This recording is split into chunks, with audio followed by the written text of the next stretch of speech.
प्यारे बच्चों, कैसे हैं आप सब? आशा करती हूँ आप सब अच्छे होंगे, स्वस्थ होंगे। स्वागत है आपका इस कक्षा में। आइए आज हम पढ़ते हैं हिंदी व्याकरण का पाठ 18, कहानी लेखन। कहानी कहने सुनने की परंपरा प्राचीन काल से चली आ रही है।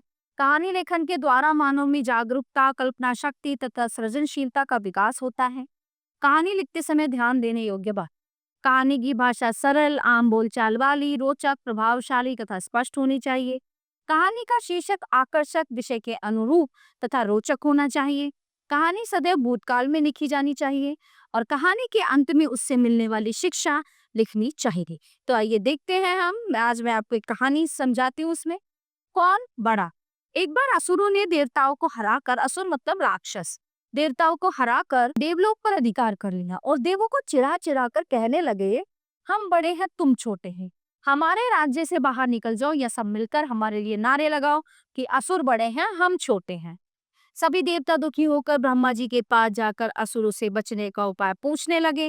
ब्रह्मा जी ने सोचा और बोले, जाओ असुरों से कह दो कि अगले रविवार को दोपहर का भोजन मेरे यहाँ है और तुम देवता लोग भी यहाँ भोजन करोगे। असुर दोपहर होने से पूर्व ही ब्रह्मा जी के यहाँ पहुंचे और जितनी चारपाइयां मूढ़े आसन थे उन पर डटकर बैठ गए। देवता बाद में पहुंचे और स्थान न देखकर खाट के पायते या नीचे दरी पर ही बैठ गए। अब क्या था? असुर चिल्लाने लगे, हम ऊपर बैठे हैं, देवता नीचे, अतः हम बड़े हैं, देवता छोटे। फिर बोले, बड़े होने के कारण खाना भी हम पहले ही खाएंगे। और सब खाने के आसनों पर जा बैठे। पंक्तियां आमने सामने बनी थी, सभी के मुंह आमने सामने थे। आमने सामने की पत्तलों पर सभी मिष्ठान, साग और पूरियां परोस दी गईं।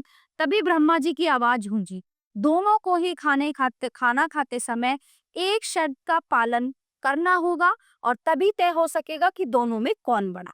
असुरों ने बिना सोचे खाने की चाह में हाँ हाँ कर दी। अब क्या था?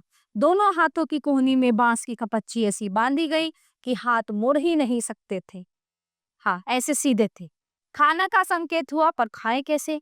कोई भी व्यंजन मुंह तक जाता ही नहीं था, क्योंकि ऐसे हाथ सीधे रहेंगे तो हाथ ऐसे मुड़ेगा कैसे? हाथ न मुड़ने के कारण खीर साग खाने में आंख नाक कपड़े तक खराब हो गए और पेट में कुछ भी नहीं गया। क्रोध में पैर पटकते हुए असुर अपने अपने घरों की ओर चलती गई। किंतु कुछ बड़े असुर इसलिए रुक गए कि देखिए देवता लोग कैसे खाएंगे। बारे आने पर देवताओं की भी कोहनी बांध दी गई। खाने के सभी व्यंजन परोस दिए गए। खाने का संकेत होते ही हाथ न मुड़ने की स्थिति में देवता लोग सामने की पत्तल से चीजें उठा उठाकर सामने बैठे हुए एक दूसरे को खिलाने लगे। परस्पर इसी रीति से डटकर खाया।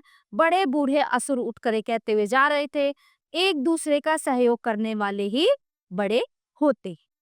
ठीक है, तो इस कहानी से हमें यही शिक्षा मिलती है कि एक दूसरे का सहयोग करो, तभी तुम लोग बड़े माने जाओगे। तो प्यारे बच्चों, ये था हमारा पाठ कहानी लेखन। आशा करती हूँ आपको अच्छे से समझ आया होगा।